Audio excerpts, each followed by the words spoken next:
I walked in and saw my family on the couch, my wife, mom, sons, and best friend. What's wrong? I asked, fearing something. The living room felt like a funeral parlor, heavy with suffocating silence. My wife, Sarah, sat rigid on our burgundy sectional, flanked by my teenage sons, Marcus and Tyler, like sentries. My mother occupied the leather recliner, her face stone cold and unforgiving. My best friend, Jake, stood behind the couch like a bodyguard, arms crossed, jaw set in a way I'd never seen before. Nobody looked at me when I walked through the front door. The usual chaos of family life was absent. Everything was too clean, too organized, too deliberate. What's wrong? I asked, my voice echoing in the unnatural quiet. Did someone get hurt? Sarah clutched a manila envelope against her chest like armor. Her wedding ring caught the afternoon light, the same ring I'd placed on her finger 17 years ago. Sit down, David, she said without meeting my eyes, her voice carrying a coldness I'd never heard before. I'd just returned from my business trip to Denver, still carrying satisfaction from 3 successful days of presentations. The house felt different, too staged, like a courtroom drama where I was the unwitting defendant. Just sit, my mother interrupted sharply. The woman who used to sneak me extra cookies now looked at me like a stranger. I sat on the ottoman, the coffee table creating a deliberate barrier between us. Marcus, my 16-year-old who usually greeted me with requests for car keys, was staring at his hands. Tyler, my 14-year-old shadow who normally peppered me with questions about my trips, kept glancing at Jake like seeking approval from a new father figure. Sarah opened the envelope and pulled out photographs. My stomach dropped as she spread them across the coffee table like tarot cards predicting doom. Pictures of me entering the Marriott downtown. Pictures of me with my colleague Amanda from the Denver office, her red hair catching restaurant lighting.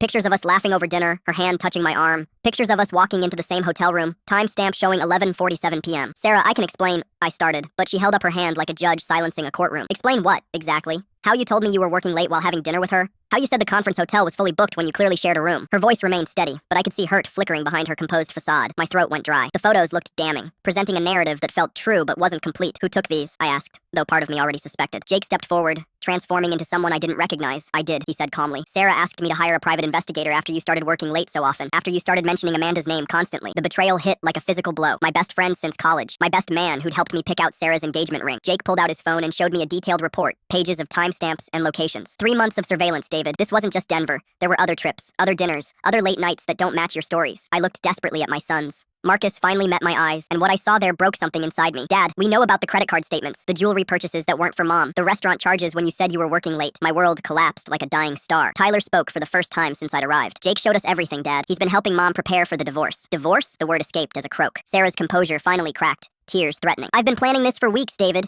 The house is in my name only. The business accounts are frozen. Your clothes are packed in the garage. She slid a thick document across the table. These are divorce papers. You need to sign them. I stared at the papers, then at my family's unified front. Every face showed the same expression, disappointment mixed with finality. My mother finally spoke, her voice carrying decades of disappointment. I raised you better than this, David. The room spun as the weight of their coordinated investigation crushed me. While I'd been building my career, my family had been building a case against me with the thoroughness of federal prosecutors. Where am I supposed to go? I asked pathetically. Sarah's voice was steel wrapped in ice. That's not our problem anymore.